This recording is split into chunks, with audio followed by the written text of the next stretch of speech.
Well, hi, everybody, and welcome back to the workshop. I'm going to have to apologize for my extremely casual look today.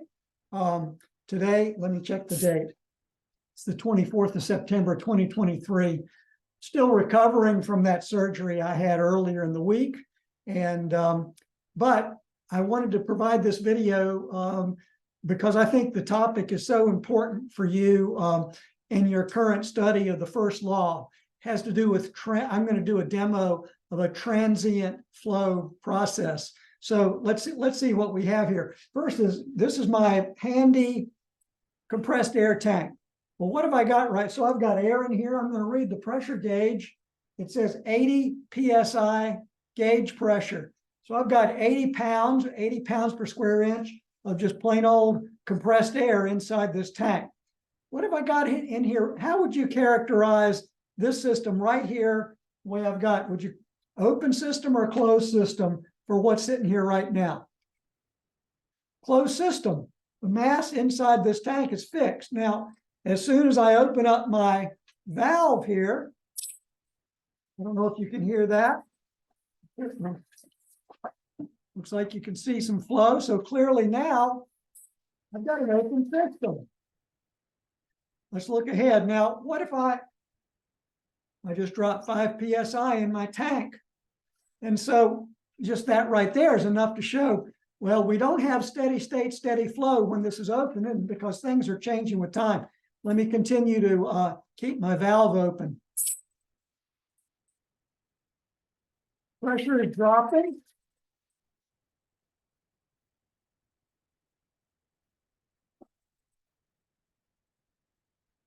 Pressure dropping to 60. And now what I'm going to do is I'm going to drain the tank all the way out, and then we'll have another couple of quiz questions.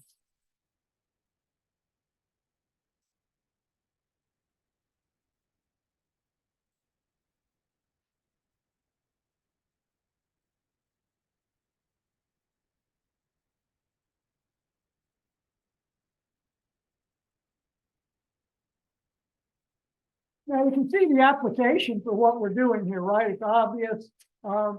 We use compressed air for a lot of engineering reasons. One is for cleanup, right? Just for cleaning things up. But there's other important engineering processes that we use compressed air for. One could be cooling, providing cooling air for some surface that you're machining or cooling. You want to keep it cool. Just some ideas there. Now, I hope that with the sound check, you can hear that, man, I'm really losing pressure here. And I'm down to 30 PSI gauge on my pressure. Now, let me see if I can grab this camera so you can look at the pressure gauge more closely.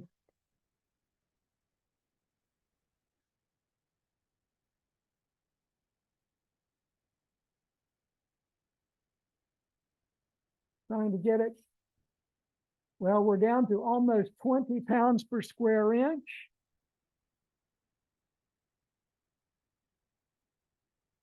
And what I'm going to do is I'm going to keep this valve open until we get to 0 PSI gauge. Still open. I don't have much flow at all here, so clearly there's not much going on. I hope you can hear. While I'm still draining, let me tell you what we're going to do. Okay, so I think I did demonstrate that we do not have steady state, steady flow. So something is definitely different here than it was just a couple of minutes ago. Okay. Once I get the air drained out, when I say I'm going to drain this tank, what does that mean? It simply means that my gauge pressure is going to be 0. Does that mean that there's nothing in the tank? No, it doesn't mean that at all. It means that as soon as we're drained, as soon as we get down to 0 PSI gauge, it simply means that the tank is full of air at atmospheric pressure. So the pressure in the tank exactly equals the pressure in the atmosphere. There will be no flow between the tank and the surroundings. So we'll be sort of back to having a closed system. That's going to be our initial situation.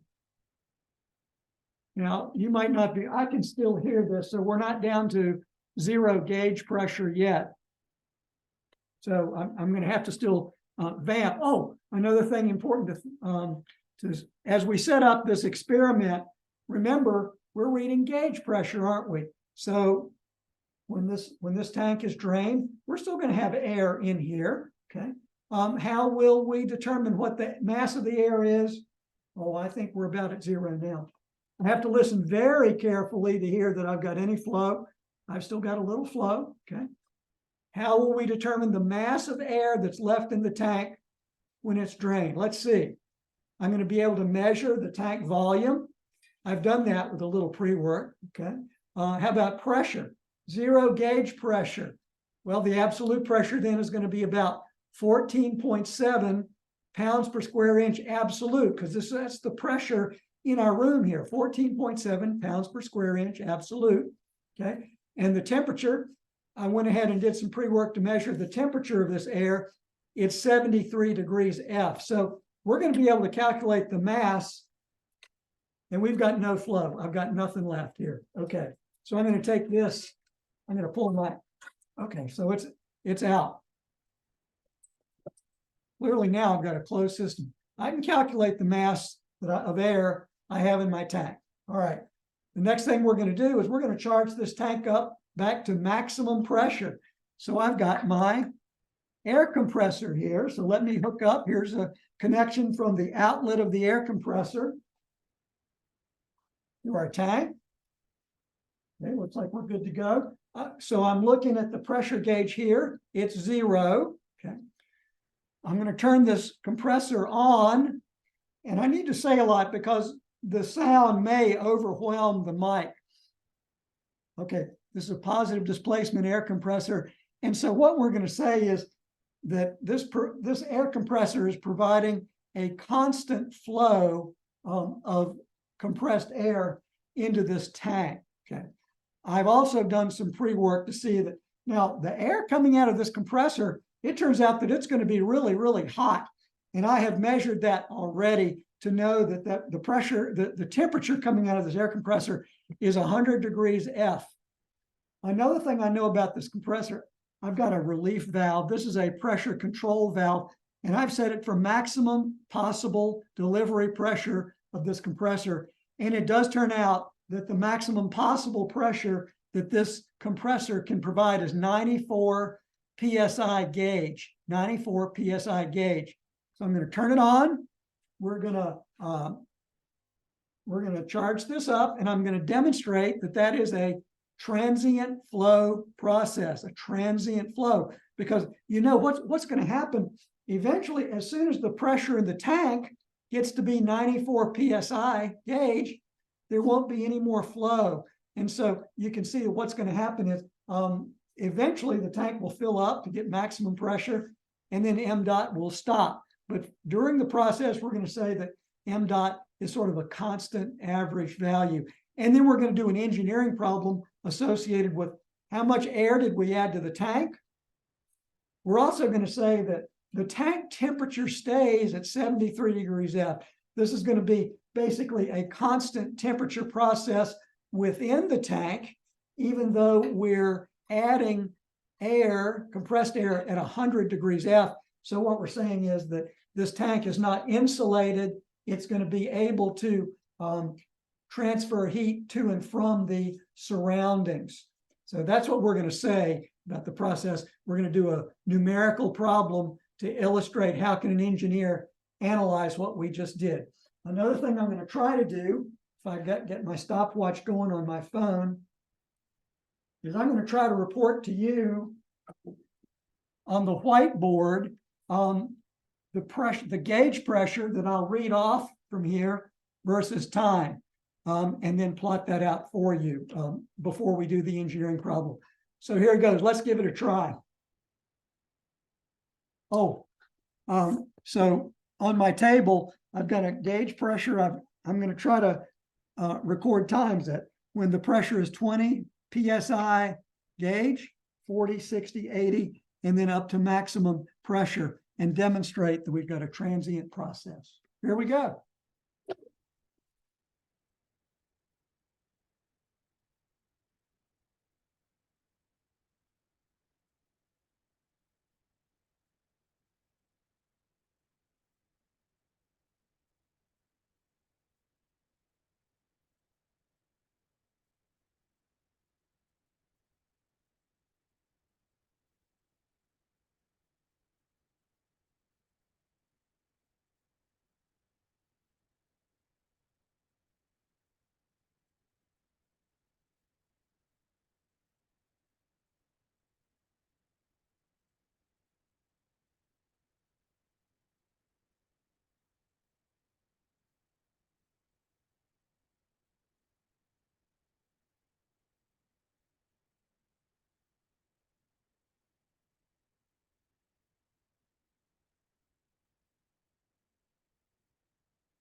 Now, you may be able to hear the release valve from this compressor.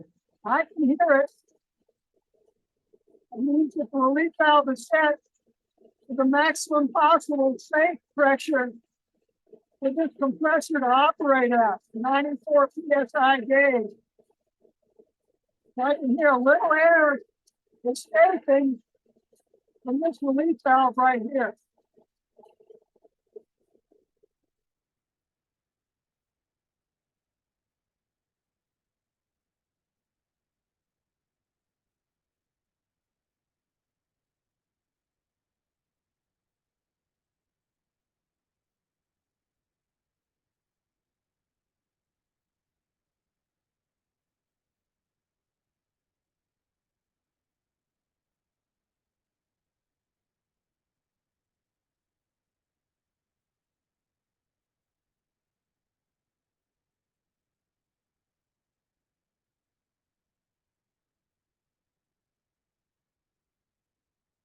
Woo, that was loud. Now, so here's our result.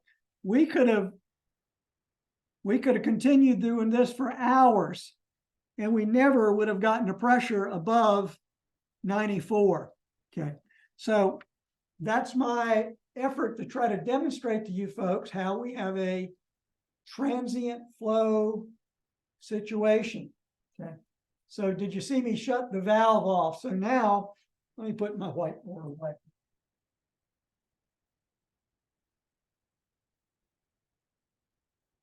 What do we got now at state 2? At the final state, I've got a closed system again. It's closed system. Great.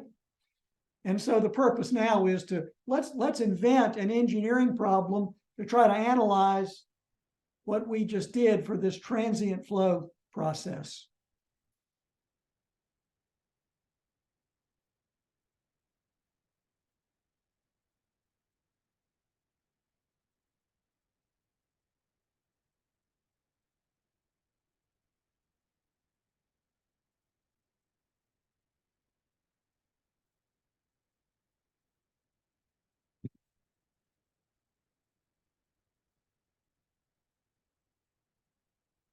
Okay, we've covered the roadmap. That's what I tried to cover.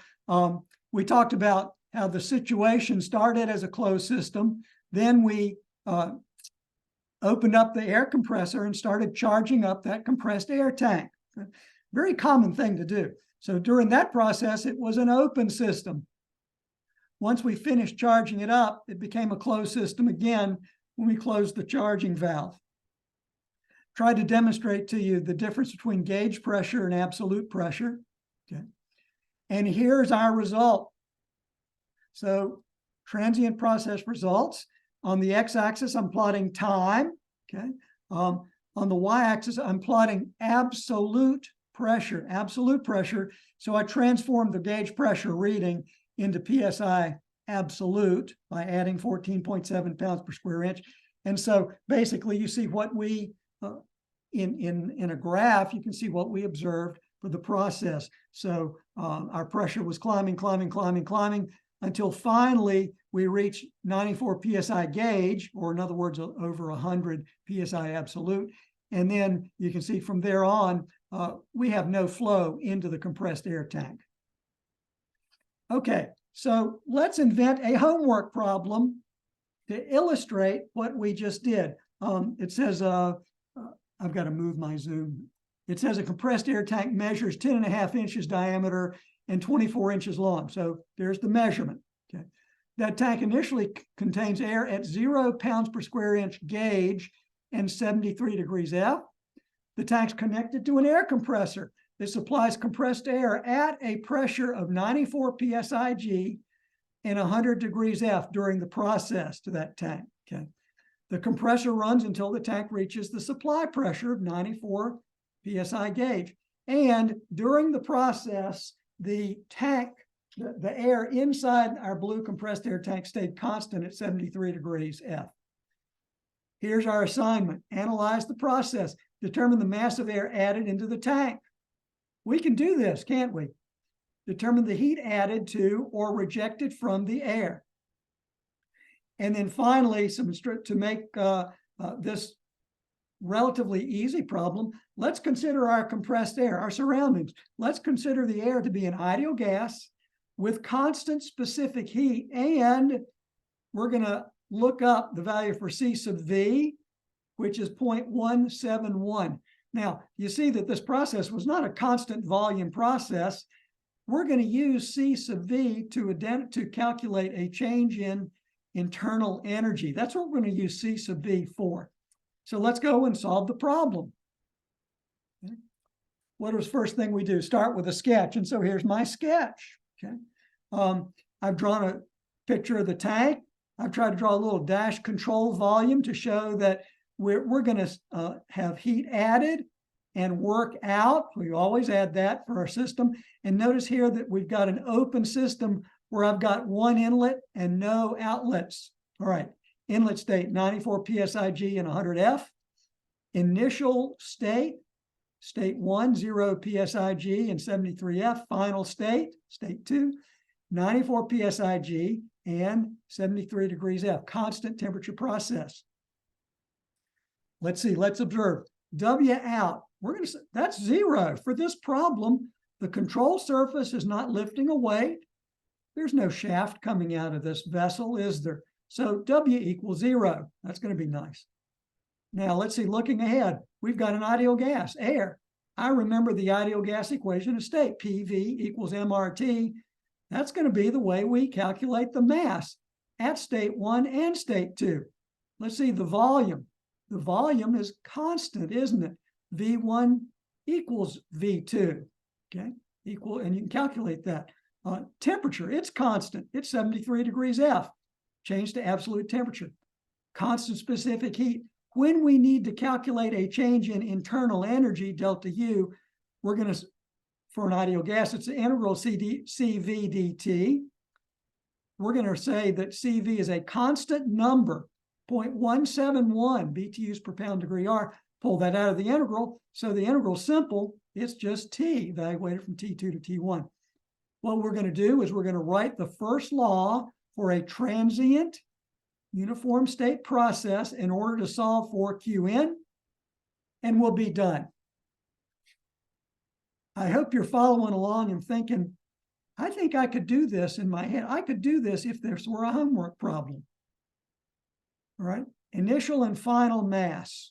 All right, well, here we go. So I think I just covered PV equals MRT at both situations. So M1 is P1V1 over RT1. M2, P2V2 over RT2. Let's see some notes. Transform gauge pressure into absolute pressure before going into our ideal gas relation.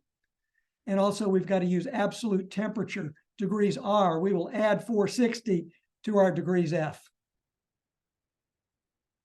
Now, strong recommendation for you folks to go back to section 412 in your book that derives the first law of thermodynamics and the continuity equation for a transient process.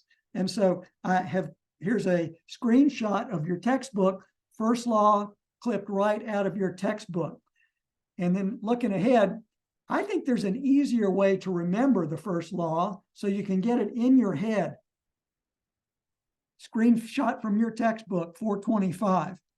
Look, when I'm working with the first law for open systems, closed systems, the left-hand side for me is always going to be some form of heat transfer and work, or heat transfer rate and power. So easier for us to visualize for our transient tank filling process, Q in during the process minus W out is equal to capital U2 minus capital U1, the internal energy change in BTUs of the system, plus the sum of M leaving, H leaving. Well, that's going to be nothing. We didn't take anything out. We only added air to our system. So minus the sum of M in, H in. Okay. So let's simplify for our problem. Q in, we strike out W out. We strike out M leaving, H leaving. Okay, so there we go. Now let's see, let's substitute M in. What is M in? What the mass that came in? Well, just common sense tells you, you don't need a formula sheet for this. the mass that came in for this problem is m, the final minus the initial mass. So let's jam that in there. Okay, so I hope you're seeing, oh, okay. I think I can see some more simplification. So let's observe, the next thing we want to observe is that for this problem, we observed that T2 equal T1. It was a constant temperature process. For an ideal gas, the internal energy is a function of temperature only. So therefore, U2 equals U1. So let's simplify again. Let's put in U2 for U1 right here. Qn equals M2 minus M1 times U2 minus M2 minus M1 times Hn. Okay, we're getting somewhere. Next thing we want to do is recall the definition of enthalpy H. H is U plus PV. That's just a definition.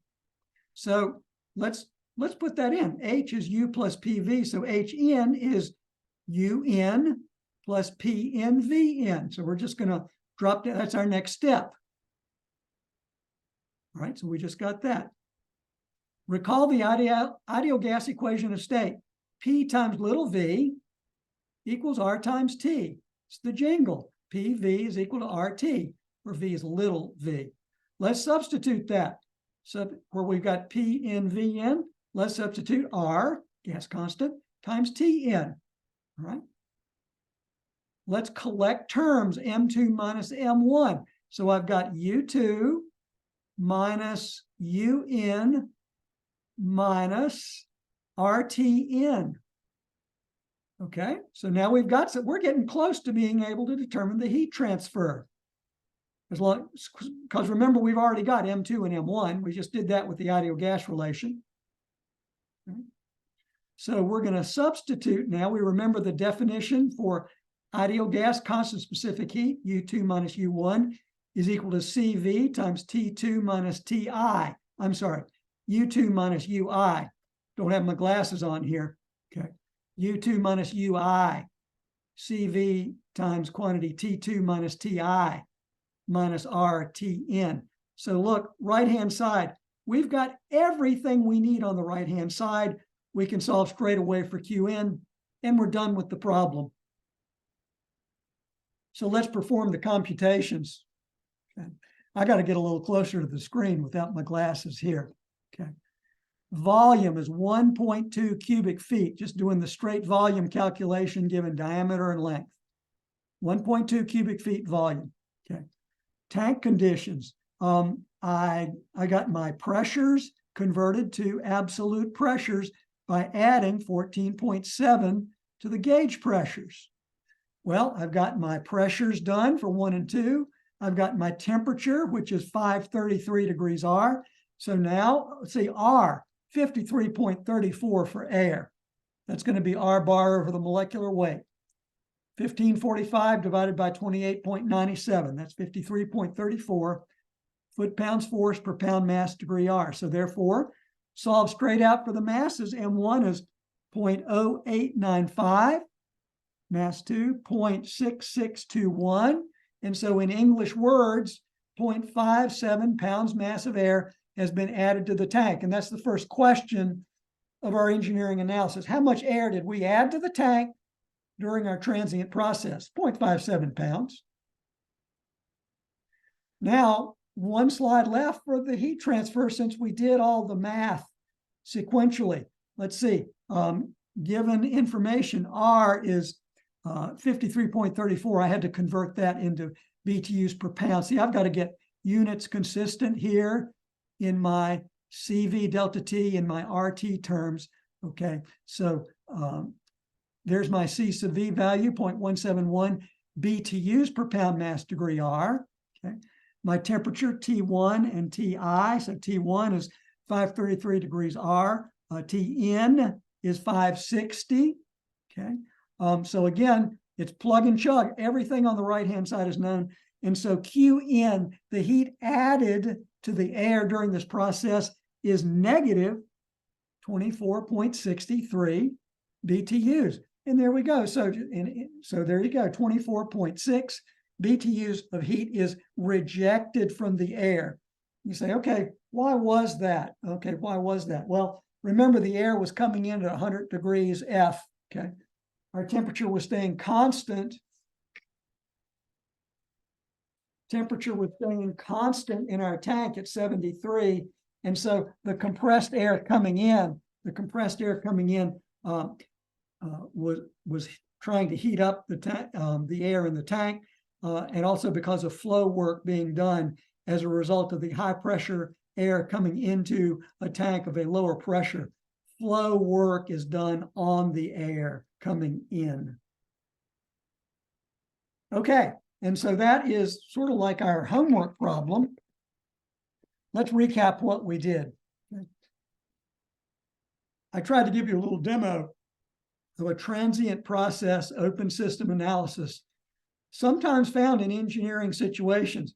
I had a number of problems like this in my career where we were trying to calculate the time required to charge up a compressed air tank that was used for starting a big monstrous diesel engine for making power, for making electric power. The diesel engine was connected to a generator. And so I was trying to predict, given my compressed air tank size, it was huge, how long would it take to fill that tank up? We started with a sketch, like all of our thermo problems. We wrote the continuity equation in the first law for a uniform transient process, okay? We remember the ideal gas equation of state because we were working with air. And so we simplified all of that and solved it straight away for the heat transfer and the masses. And so anyway, that's it. I'm going to stop sharing. Okay. I hope that you got some benefit from this demonstration of a transient flow process in the real world.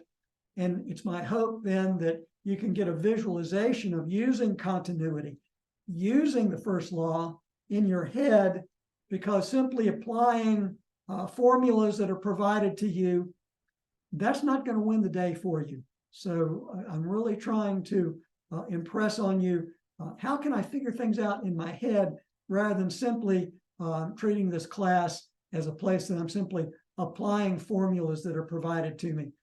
That's not going to win the day for you. But getting a good feel for continuity equation, first law, figuring things out in your head, that's going to pay off for you in terms of your grade for the course, your performance in the course, but then looking ahead towards your future courses and your practicing as an engineer out in the field. All right, I hope you'd enjoyed it, and we'll see you again soon.